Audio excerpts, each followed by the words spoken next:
there's no doubt that if Kenny continues to perform like this, anything is possible. Now, the vetoes, we have them. They're coming up very shortly. Wolfie, any remarks, any thoughts before we jump into these? Well, Astralis, permaban Mirage, so that's got to go immediately. And that starts to put something in the ballpark of Fnatic in terms of maybe forcing Astralis to a map that they're not so comfortable on. But then that very statement, Astralis not being comfortable on a map, seems completely ridiculous to even be saying. So I'd expect Astralis with the early Mirage ban. And it's going to be Fnatic taking out Nuke as well. Understandable, Astralis are a very dependable team on a map like Nuke. And this is where the mind games really start to come in. I was looking through the stats, and they're a little bit deceiving, as Fnatic are going to pick up their Overpass. They've got a 100% win rate on that in the last 3 months, but so have Astralis. So there's nothing between those two teams. And then Astralis' pick, this is where I think they've got an opportunity to put it to Fnatic, and they are going to go for Vertigo because they've beaten Vitality on it with an Inform ZywOo. In the last 3 months, Fnatic have beaten MIBR twice and Heroic once, so sort of there's a bit of a discrepancy between the two teams in terms of the quality of Vertigo games they've had to go through to get here. The remainder, it's sort of anybody's game. It really becomes what Astralis don't want to play against Fnatic and what Fnatic don't want to play against Astralis, right? Both teams are very confident on every map that's remaining in this pool. I'd be tempted to say Train goes out for Fnatic, and there you go, because they've only played it twice in the last 3 months, so trying to get that one out of the way. Go to a map that you're confident on, because when Astralis are stretching you to your limits, you need to just feel like you can hit absolutely everything.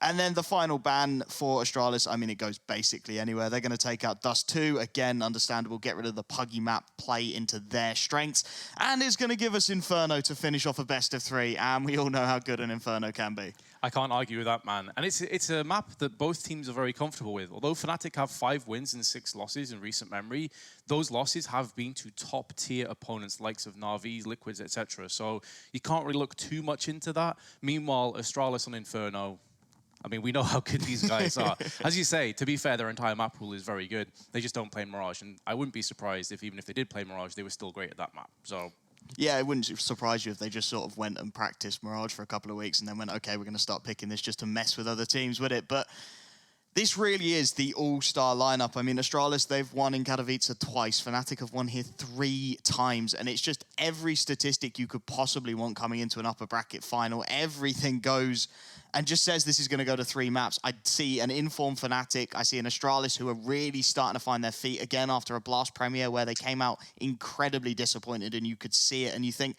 they've... Honestly, I think that's helped them a little bit. They come out disappointed. They work super, super hard coming into this one. And it's shown so far, right? 2 2-0s. And now heading into Overpass, looking to keep that win streak going, looking to keep that unbeaten record against Fnatic. Both teams, as you say, coming through onto Overpass, our first stop, our first battlefield in this upper brackets matchup. As you say, we're not going to have a team going home after this game, but there is a lot on the line. A semi-finals place to book. Both teams 4-0 in the last 3 months on Overpass. One of those unbeaten streaks is going to come to an abrupt end. And there's no better team to take it away from the other. This is the Giants fighting it out on Overpass. Fnatic happy to play the initial engagement slowly, however, don't want to give anything away to this Astralis side, who have gone heavy on the utility coming into this one. Both Glaive and Zipex picking up smokes. Of course, the Diffuse kit as well coming out for the CT side. So perhaps some opportunities for an opening as Device takes the early engagement against JW at range and absolutely rips his head off. That is not the form you want to be seeing if you are a fan of Fnatic, and they're going to have to queue up now. The 4 remaining pistols. Brolan gets the early entry. Dupree missing a couple of shots. Zipex at least able to bail him out, but Golden then Crim's come in with 1 apiece, and that's going to force the retake. Fast flank coming in from Magisk, but he needs an early frag to set Glaive loose, and there it is. Magisk with the second headshot, and it's all onto Crim's. How has this fallen apart for Fnatic? Pure ruthless aim from Magisk. And now Crims has to lay in wait on Long. They're tapping the bomb. They're trying to draw him out into the open. Neither of these players have kits. They need to kill quickly, and Glaive is going to dispatch of Crims. Very brisk frag indeed. They picked up the kit easily more than enough time for the defuse, and Astralis will claim first blood in this best of 3. If you go by the ESL World Rankings right now, Astralis in 2nd, Fnatic in 3rd. It goes again to show just how close these two teams are. And I think the worrying thing for Fnatic is the form that Magisk has brought in there immediately. 2 taps, 2 headshots, 2 frags, and That's sort of what you don't want to be seeing. You want someone to have an off day on Astralis if you are Fnatic, someone to give you that little bit of an opportunity, some leverage that you can get against the CT side. But that's not going to be the case as Device picks himself up a scout, and Fnatic do go for the force buy with the bomb down, of course. They get that extra economy, so 3 Galils and JW on a scout. You do not want to count him out. And we've already seen some utterly disgusting scout plays. Shush for Mad Lions, one of the few things they could get hype about on Dust 2 with an ace with the scout. And JW is more than capable of punishing Astralis if they overextend. That being said, Device has one of his own in terms of the players to watch. He's certainly up there. He has a 1.17 rating in the last 3 months. You always expect him to be consistent. It's just stacked. This whole game is stacked. And Astralis, they're playing this intelligently. They're sitting back. Device actually going to be bested by JW at the first time of asking. Takes the tag on the scout. Has to fall back. And Fnatic, although they're running out of utility a little bit, they've still got map control. They've got position to work with. And Astralis haven't actually got aggressive towards that B bomb site, so they can't afford to rotate too many players away. Certainly slowing down the pace. However, 2 smokes left for Fnatic. Astralis, the masters of utility, still possess the bulk of theirs. 3 incendiaries. One's just been tossed out to Monster, cordoning off that area, and 1 on long. And Fnatic, in the back of their minds, is going to be this little creeping doubt as to whether they have enough time. They're going to have to start to push forward, and here come the smokes. It's going to be the A hit. Device, still trained with his sights, can use the smoke to his advantage. It may not have landed on Dumpster correctly, but he's not able to put that bullet to face. Dupree, lurking in the bathroom's going to show his position with a frag onto Flusher and a Molotov down. Not able to deny the bomb plant, but it is going to be a 4-on-4 retake with Broland going up close against Device. Glaive spraying down with a UMP, but he gets silenced by Golden. It's still going to be Dupree hiding in the bathrooms, just hoping, anticipating a peek.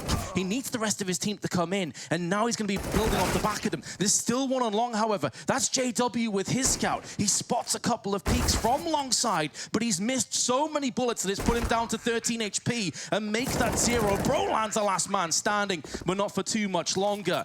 And Astralis will be getting the round under their belt, but it was such a chaotic one, Wolfie. The pressure's put on by Fnatic, and really it came down to the damage at the end of the day. So many tags onto so many Fnatic players just allowed Dupree to reign supreme with the MP9. But promising signs for Fnatic, again, taking Astralis to the very limits, right? 2 players stay alive, they're finding bomb plants, they're finding after plant situations, and they're going to be able to force into this round as well. Krieg coming out for Broland, JW, we've seen what he can do with the scout already, and Device desperate to take it out of his hands as soon as possible. Can't quite hit the shot on the AWP, however. And again, Astralis not looking for any early aggression whatsoever. It's not like we saw against Cloud9 on Overpass. They're falling back, they're waiting, and they're respecting Fnatic. They're going for that early poke with Device trying to land the frag from the stairs, but after that, they just back away. They realize that overextending, especially losing an AWP this early on an Overpass, could prove to be so very detrimental. Fnatic have their economy in rough shape, but the same could be said of the Danes. Neither team is booming right now. They know with so much on the line, this really is hanging by a razor's edge in terms of economic prowess. Dupree going to get the drop onto JW, nearly doubles up onto Broland, but that's vital information that's been gathered. And Device just going to take a tag as well from that Krieg as the 4-on-4 looks to develop. And again, Fnatic, they've played very slowly. Dupree will be happy with that 1-for-1 trade as well, especially considering the extra damage onto Broland from the MP9, as Fnatic are going to change up the attack now, start to head down towards short and look to hit this B bomb site where Magisk and Zipex, the Clutch King, lie in wait, and Zipex falling off the angle. Magisk takes the early contact, can't quite connect though, and they're going to allow Fnatic onto the bomb site for a little while. Device then Magisk look to shut it down. Lovely 1 dig from Flusher, but that's all she wrote, and Broland with the Krieg in his hands with the damage from Dupree, bringing him down to 40. He's got to find the 1v3, only 1 to get. And Astralis again bail themselves out, but again, that buy wasn't great for Fnatic. They found 3 frags and they nearly get themselves a bomb site. And they know that Astralis is still hanging on by a thread. Do they force again? Some teams, especially some of the French teams in bygone eras, would have definitely gone all in, but it seems they're going to be a bit more reserved. It is only 3-0, don't want to completely play yourself out. And this is maybe where Astralis and their reputation precedes them. You want to respect Astralis. You're not going to be able to cheese them or gimmick them. This is a team that is so well disciplined. Now, you mentioned about a lack of aggression. This round is very much the opposite, but they're going to get punished. Broland and his CZ suppressing Dupree, taking the weapon. It is just an MP9, but that's a Glock of all weapons that deals with Glaive, and that will be an M4. That aggression not paying off at all for Astralis. The first time they try and take some liberties, they try and get Dupree up close and personal with the MP9, and they are punished brutally by FFnatic. 2 quick frags, and to be honest, not much damage done either. Broland's down to about half HP, but that's it. And with FFnatic still having 3 smokes, 3 flashbangs, and now an M4 and an MP9 to work around, there's a world where they steal this round away. Device looking to perhaps balance those scales out a little bit, was waiting for some kind of a peak, is going to be forced to fall back now, and I think Astralis will have learned a very costly lesson there, and you can see FFnatic, they're still waiting for this aggression. Flusher is desperate to get something opening up with the Deagle, but they're going to group up instead and look to pressure Magis because he's alone towards B. I do wonder, based off Astralis' decision to push through middle, if they assumed that FFnatic had gone for a force buy, if they assumed that they would be caught in transition of maybe trying for a B play, a connector push. Either way you spin it, though, it has entirely backfired. 25 seconds remaining. Magisk up close. This is vital information for the rest of his team, and he's put bullets to faces with 2, and that's the bomb drop. That is huge. There's so much time that he can now fend away from FFnatic, and he's gonna clutch it out as well for his team. The quad MP9 spray, and the Danes can breathe a sigh of relief. And FFnatic can take absolutely nothing for granted. A 5-on-3, everything looking good, but Magis comes in, finds the double kill, and with the bomb then isolated, it's all too easy, right? He gets that bomb down, he's made the call, and FFnatic, with no more support there, the round is done, leaving it a little bit too late. And Astralis will have their 4th, although FFnatic, of course, going to be going for the full buy. Kriegs, AWP for JW, as Device again looking for the early contact. Flashed off the angle and falls back into the bathrooms. I mean, to put it in perspective of just how great Magisk is, if you've watched Counter-Strike for any length of time, especially this last year, you already know this guy. You already know how ridiculous this player is, but his average ADR for the last 3 to 6 months is 83.5. That's one of the highest in the entire world. This guy, every single game, is putting out damage. He is extinguishing lives left and right, and that play just goes to show